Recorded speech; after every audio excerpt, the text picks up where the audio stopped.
अगर आप भी चाहते हैं कि भोजपुरी हिट सॉन्ग सबसे पहले आप तक पहुंचे तो हमारे सैफ म्यूजिक भोजपुरी चैनल को जरूर सब्सक्राइब करें, साथ में बेल आइकन दबाना न भूले। Presented by Saif music Bhojpuri. Khushbu recording studio, mix by Imam बाबू।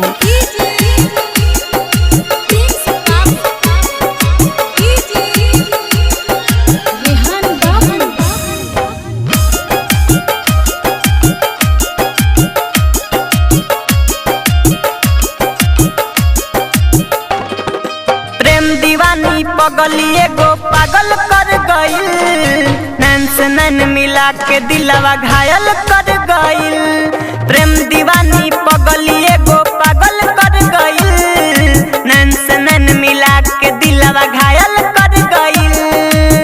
साथी रे साथी रे साथी रे साथी रे साथी रे, प्रेम दीवानी पगलिए गो पागल कर गइल, नैन से नैन मिला के दिलवा घायल कर गइल।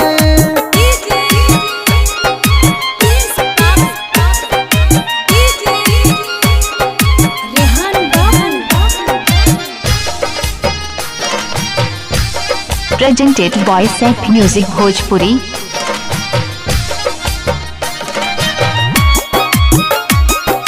खुशबू रिकॉर्डिंग स्टूडियो, कहला बिशनपुरा बाजार, mix by Imam Babu.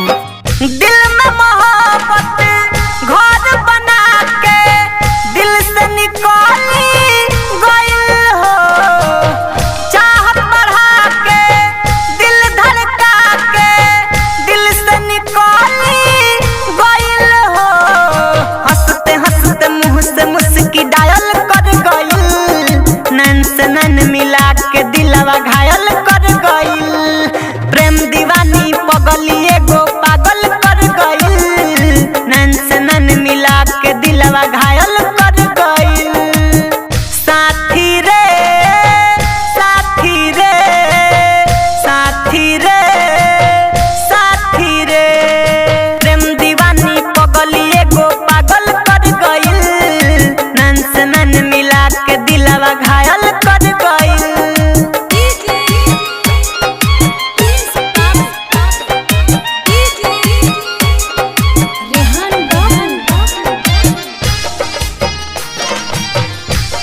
Presented by Saif music Bhojpuri, Saif music Bhojpuri, Saif music Bhojpuri. Khushbu recording studio, Kahla Bishanpura बाजार, मिक्स बाय इमाम बाबू। नटखटदार है करी करी अखिया, ले गइल दिल से करार हो। राइटर मैनेजर मतवाला के भूल गइल प्यार हो। अरुण इमाम डीजे प्रिंस दिल के दर्द में, डीजे विकास रेहान इमाम दिल के दर्द में, गम के बोझा देके इस्माइल कर गइल। प्रेम दीवानी पगलिए गो पागल कर गइल, नैन से नैन मिला के दिलवा घायल कर गइल। साथी रे साथी रे साथी रे साथी रे,